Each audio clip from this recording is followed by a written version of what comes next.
County View, live and uncut. And I'm your host, the guy that's got the words that are rugged and built like Schwarzenegger, like the 2020 Terminator, John Arhitis. And today we have a special guest in our studio. We have Jersey City Mayor Stephen Fulop. And so we have a lot to talk about there. Obviously, there's no shortage of conversations in Jersey City. So certainly we have a number of things to go through on that end. We're also going to be talking about police shooting in Kearney, specifically what happened there is an officer shot at a moving vehicle that was believed to be stolen, according to the Hudson County Prosecutor's Office. So we obviously want to make sure you're informed about what's going on over there. And in another police-related matter, we saw that early Monday morning there was a hit and run where a bicyclist was badly injured over in Hoboken, and an arrest has been made, and it turns out that the arrestee was actually a U.S. Division of Homeland Security agent. So obviously that's a little unusual, so we want to make sure that you're up to speed on that. But before we really get to any of those other stories and we do our weekend recap, we first are going to sit down with Mayor Fulop after we hear a word from our sponsors. We'll be right back. Burns Brothers Memorials, Monuments, and Markers, 787 Tunley Avenue, Jersey City. Hudson County's only monument maker, serving all faiths and cemeteries. Design, studio, and large inventory on site. Cemetery inscriptions and custom orders welcome. Burns Brothers Memorials, Monuments, and Markers, 787 Tunley Avenue, just south of Secaucus Road. Craftsmanship that will last for all eternity.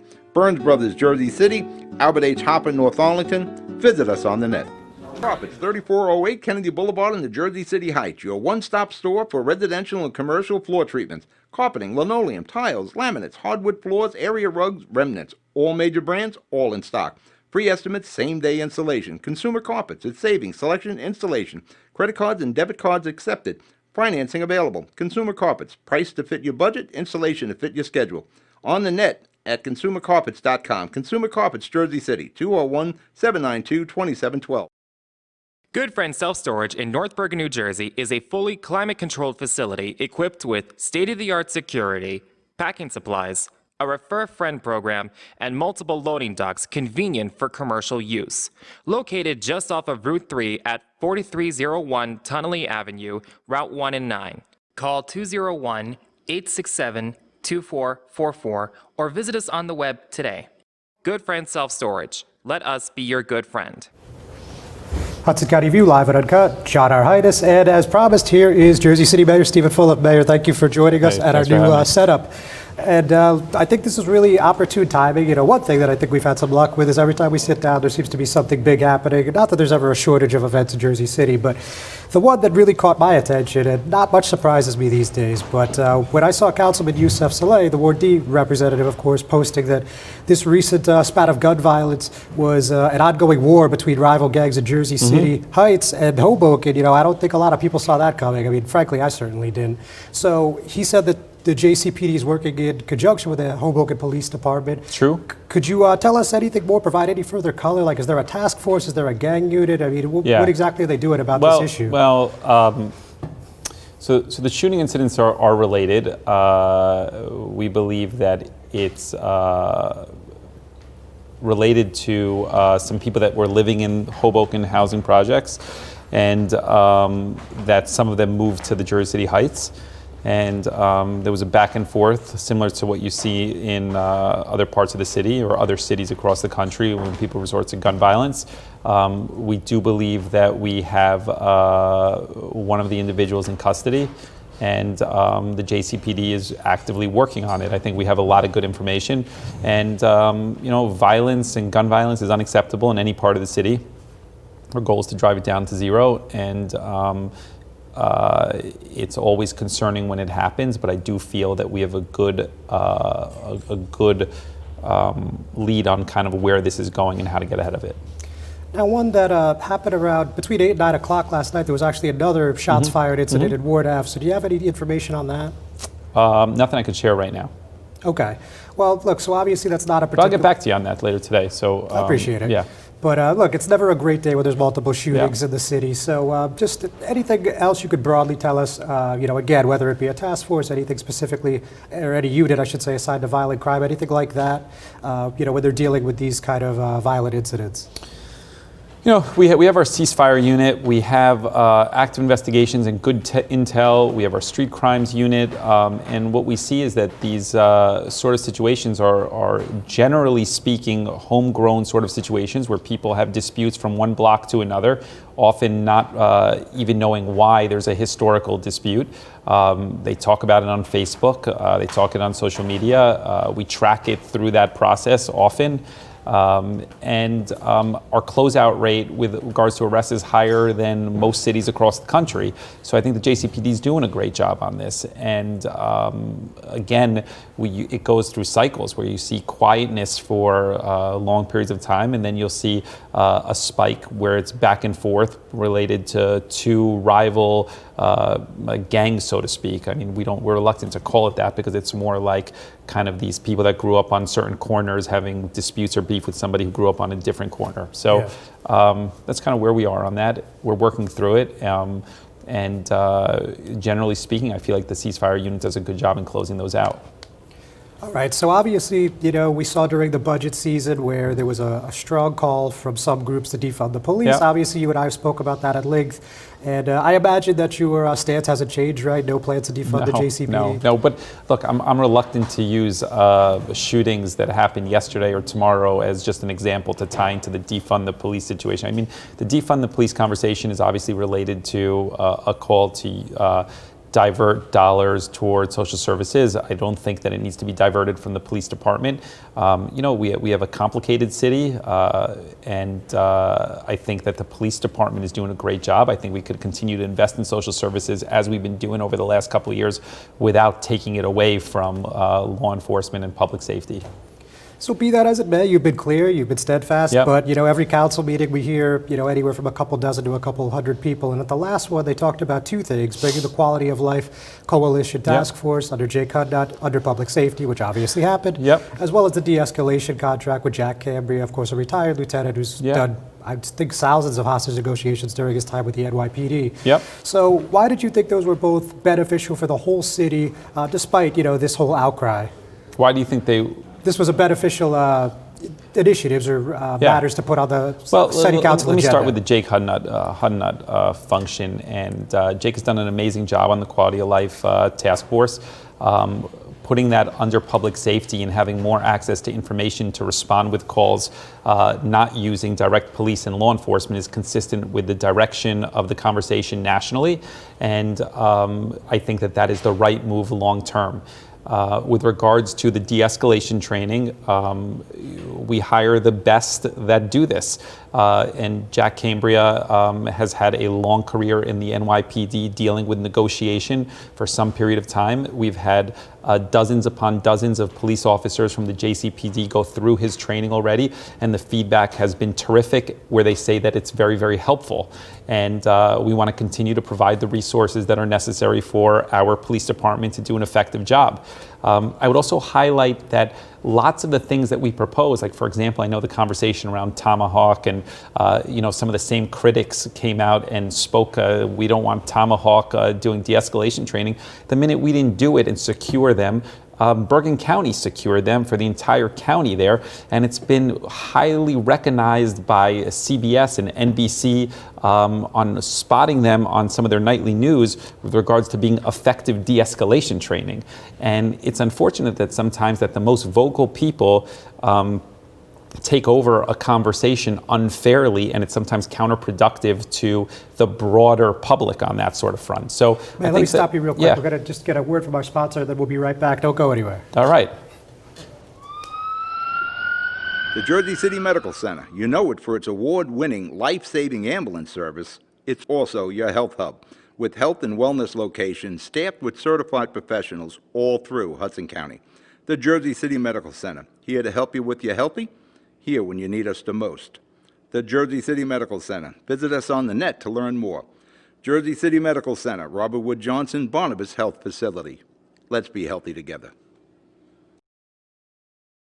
Newport, the luxury waterfront community on the Hudson River, offers the quality of life you deserve in 10 high-rise rental towers with amenities such as the on-site Newport Path subway, light rail and ferry service, Newport Town Square, 3 playgrounds, dog run, upscale restaurants, Retail giants like Sears, JCPenney, Macy's, and Target. Morton Williams Supermarket is just outside your front door. A health and fitness club, spa, skating rink, and medical facilities are also on site. NewportNJ.com. Enjoy the New York skyline from Newport Town Square. Manhattan is just one path stop away or quick ride through the Holland Tunnel. Nursery and private elementary schools all on site. 12-screen movie theater at the Newport Center Mall. Want to visit Newport? Stay at the Westin or Marriott Hotel. Go to NewportNJ.com for details. Newport has luxurious towers, great restaurants, shopping, New York skyline views, schools, playgrounds, a marina and yacht club, gym, spa, fine wine, fine living. It's incredible. It's you. NewportNJ.com. Newport, live like you want. Hudson County View live at Uncut. John Arhide is back with Jersey City Mayor Stephen Fulop. So, Mayor, you were just saying that Tomahawk, once people said that it wasn't the direction they wanted to move in, Bergen County picked them up. And you were also noting that, there's a lot of vocal critics that didn't want Jack Cambria, they didn't want Tomahawk, but then somebody else ends up picking them up because they're experts in their field and, have a strong track record. That's essentially what you were saying, right? Yeah. So, I mean, look, let me go a step further. That often the most vocal people saying defund the police or don't do the de-escalation training aren't the people living in the parts of the city that see crime and gun violence most frequently. And that disconnect isn't necessarily represented through the media. And so, my responsibility is to do what's best for the entire city, from my standpoint. That's why I'm elected, to make decisions. And that's what I try to do. And so when the conversation went towards not doing de-escalation training or defunding, and if I fundamentally disagree based on the information that we have there, I do my best to articulate why and be clear on that. But ultimately, it's to also make a decision and stand by that. And that's where we are. Now, on de-escalation, you may have noticed that Councilman at Large Rolando Lavarro, a rumored mayoral candidate, of course, nobody declared. He said this reeks of old school Hudson County politics, since there was only one bid. Look, I mean, for 7 years, Rolando was the council president and voted 99.9% with our administration, more than any other council person. Then he decides maybe he wants to go in a different direction politically because of his ambition, and then he criticizes it. I think it's kind of disingenuous, and I think the public sees through it. So I'm not going to go back and forth with him on that. It is what it is, All right, as you wish. So talking about 2021, so you came out early, you have your annual birthday party, you named the majority of your ticket. I looked at your most recent elect filings. It looks like between yourself and the team Fulop, you're at just over 1.2 million. Certainly not a bad haul. We'll have a good quarter this quarter. I think we're going to end the quarter at closer to 1.4.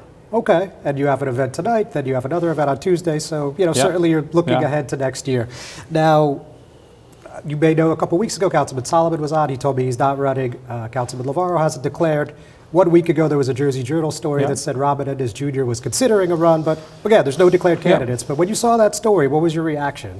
I mean, look, it's no different than anybody else. I view it as somebody's going to run, and I'm going to look to defend the record that we have. And I'm pretty comfortable when it comes to public safety, when it comes to infrastructure, when it comes to policing, when it comes to being proactive on progressive policies.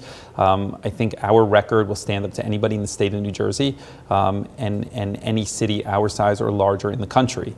And I'm comfortable in saying that, and I look forward to having that dialogue. I'm very, very proud of our record, and I think we have a lot to highlight, and it doesn't matter who runs, but I think we'll have a good chance.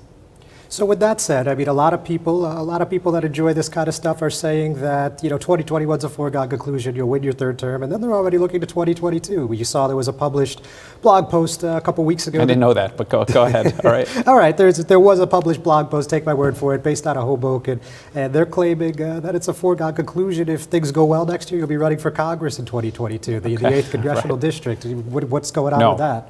I can tell you that that's not in the cards for me. I have a 20-month son, and I have a daughter on the way next week or the following week. And it is my favorite time of the day that I get to spend with my son. and there is zero chance that I would go to the House of Representatives and spend half the week away from my wife and children. I mean, that's not in the cards for me now. And so me running in 2022 is not going to happen. All right, so would you say, as of now, and of course, we can't Look, predict things can life. change. Things can change, right? Like, I'm not going to say that, definitively, but 2022 is definitely, that I could tell you definitively, I'm not running for the House of Representatives. Okay, so you're running at 21 and you're expecting to serve the full 4 years Yeah. as of today. Yeah, Okay. that's my plan. I mean, look, I have a lot of things that we started that I want to finish. We're doing SciTech City, some great stuff in Journal Square that we started, Bayfront that we started. We have some firehouses. We have library projects.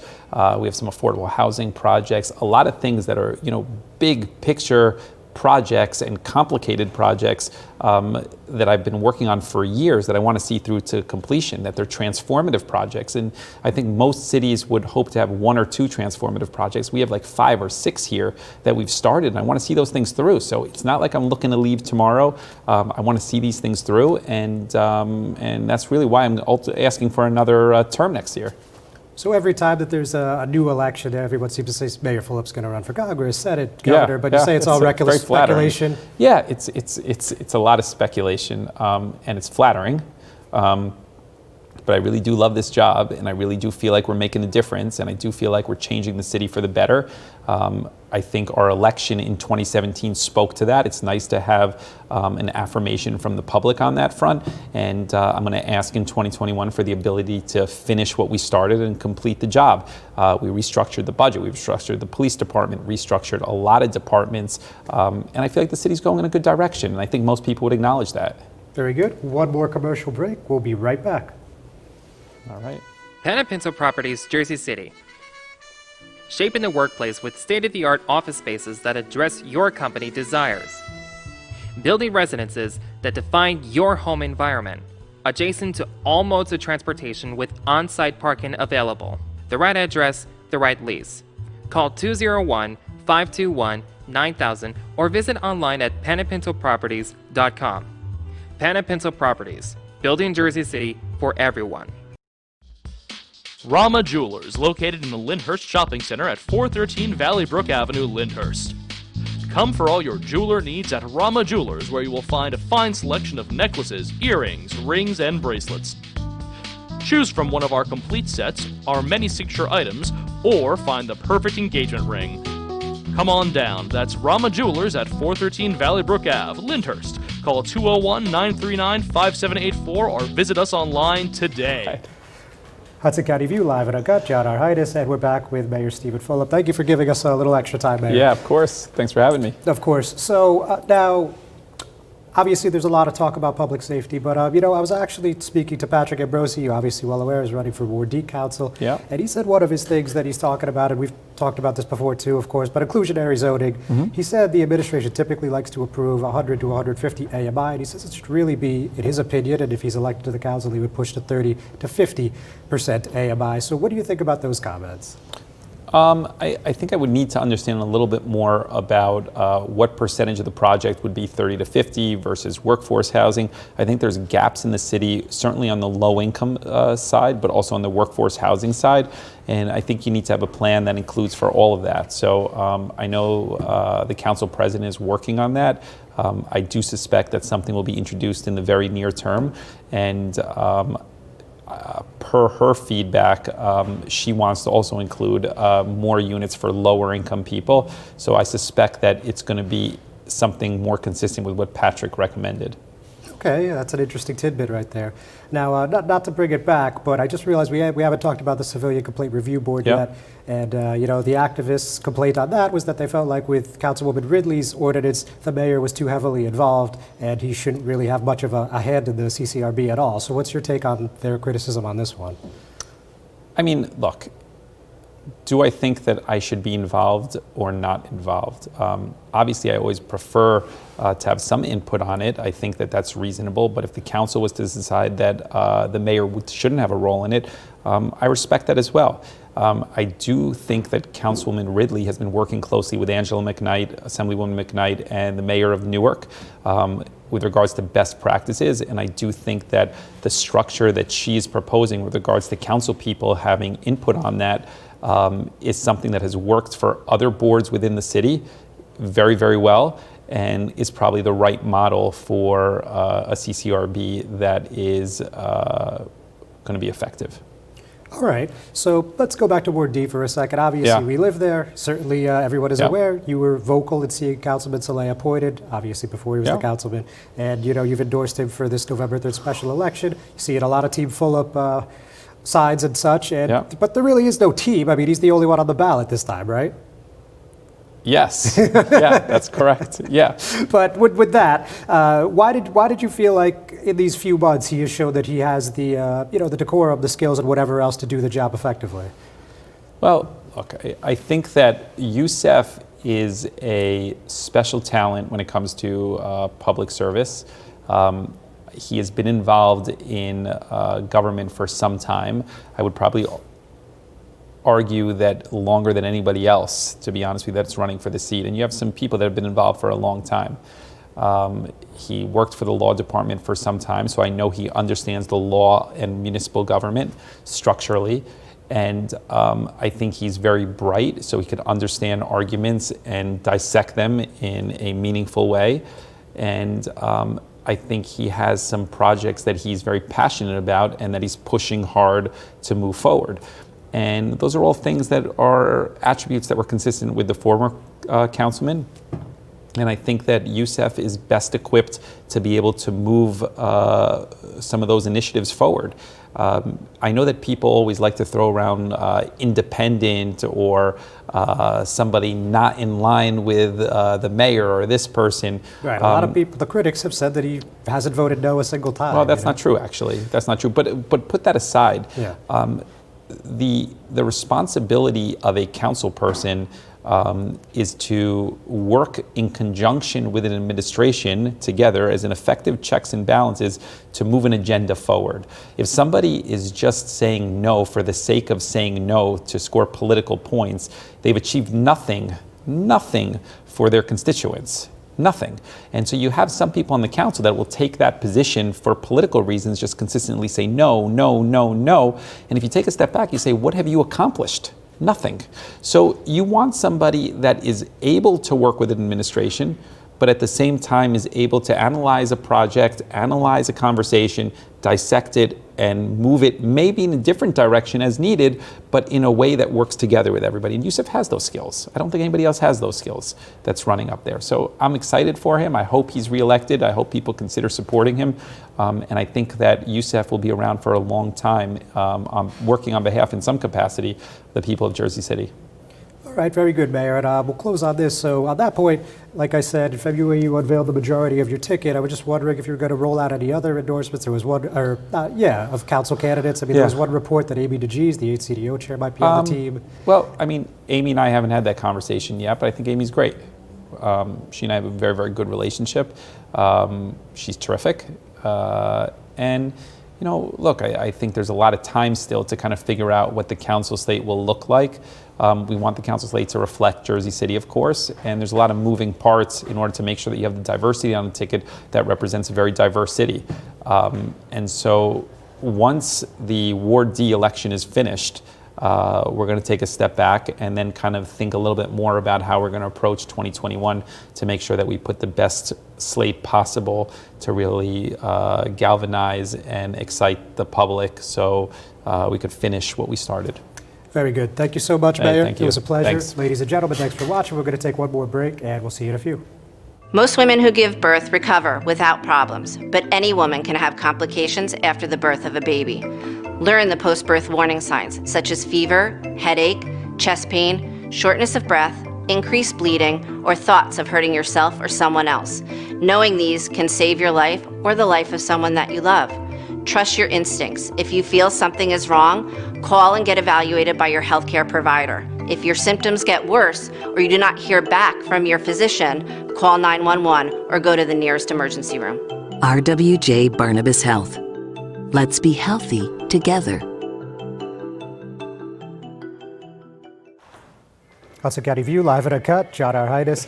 And so first, we had a couple other things. Obviously, the mayor stayed a little longer, so we thank him for that. But we do want to talk about some other things going on here in Hudson County. So first of all, I wanted to tell you about this Hoboken hit and run that took place early Monday morning. And the Hudson County Prosecutor's Office has made an arrest. And he is a Jersey City resident, 32 years old, and he is actually an agent of the U.S. Division of Homeland Security. So that's obviously something that you don't see every day. Obviously, that story is on HudsonCountyView.com. And with that, we also wanted to point out just a little bit of the narrative. You know, they said that there was a incident around Garden Street and that the agent did not stop. He continued driving. After actually stopping for a short time, he then got back in the vehicle and continued driving. So, you know, there's obviously a slew of charges surrounding that. And, you know, again, running a little short, so I'm just going to give you the bare bones. But we're going to also talk about another incident being investigated by the Hudson County Prosecutor's Office, and they've already consulted with the New Jersey Attorney General because a Kearney police officer fired his service weapon. So they were on Passaic Avenue. There's a published report that says that was near the Applebee's, and during this time, an officer spotted a car that was reported stolen. So it was reported stolen, and then he shot at the vehicle as it was driving towards him, according, again, to the Hudson County Prosecutor's Office. And the vehicle ended up driving off and was left somewhere in Newark. The suspect is still at large, and there is been no arrests, obviously, and they're looking for the public's help to try to locate this individual.